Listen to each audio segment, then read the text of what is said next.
एक ऐसे आदमी की जिसके दरबार में विरोधी भी हाजिरी लगाने आते थे। इनका नाम था बाला साहेब ठाकरे। चांदी के सिंहासन पर बैठने के शौकीन बाल ठाकरे खुलेआम धमकी देते थे। ये बात है सन 1990 के आसपास की। कश्मीर में इस्लामी आतंकवाद चरम पर था। कश्मीरी पंडितों को भगाया जा रहा था। अमरनाथ यात्रा चल रही थी।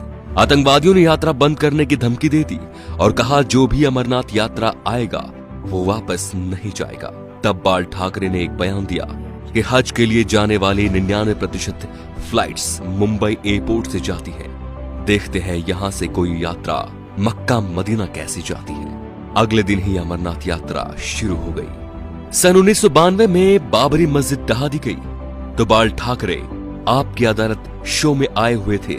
जब उनसे कहा गया कि सुना है ये काम शिव सैनिकों ने किया है, तो वे बोले यदि ये काम शिव सैनिकों ने किया है तो ये गर्व की बात है।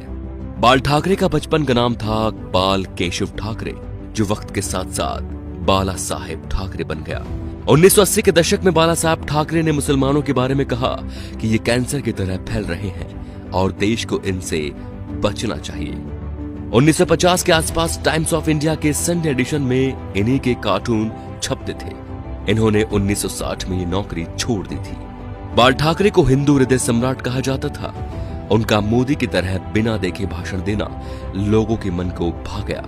उन्हें सुनने के लिए लाखों की भीड़ एकजुट हो गई थी। बाल ठाकरे जब किसी का विरोध करते थे तो दुश्मनों की तरह, और जब तारीफ करते थे तो ऐसे कि जैसे उनसे बड़ा कोई मित्र नहीं। 19 जून 1966 को बाल ठाकरे ने शिवाजी पार्क में नारियल फोड़कर अपने दोस्तों के साथ पार्टी बनाई, शिवसेना, जो आज भी चल रही है। बाल ठाकरे की एक खास बात थी कि वो कभी किसी से मिलने नहीं गए।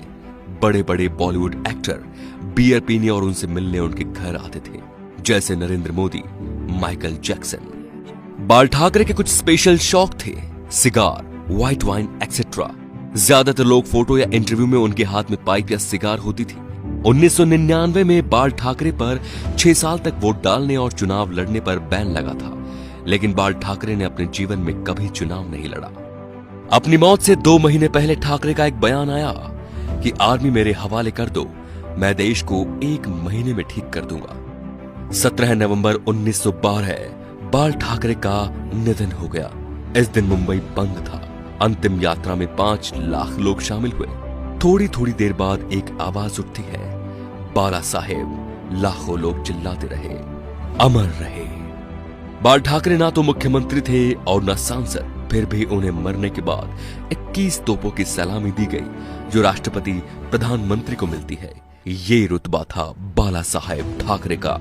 तो दोस्तों, ऐसे शेर दिल हिंदू सम्राट के लिए वीडियो को शेयर जरूर कीजिए और उनकी महानता को फैलाइए, ताकि आज जो शिव सैनिक या हिंदू उनके सिद्धांतों को भूल चुके हैं, उनके हिंदुत्व की रक्षा का संकल्प याद दिलाएं। जय श्री राम दोस्तों।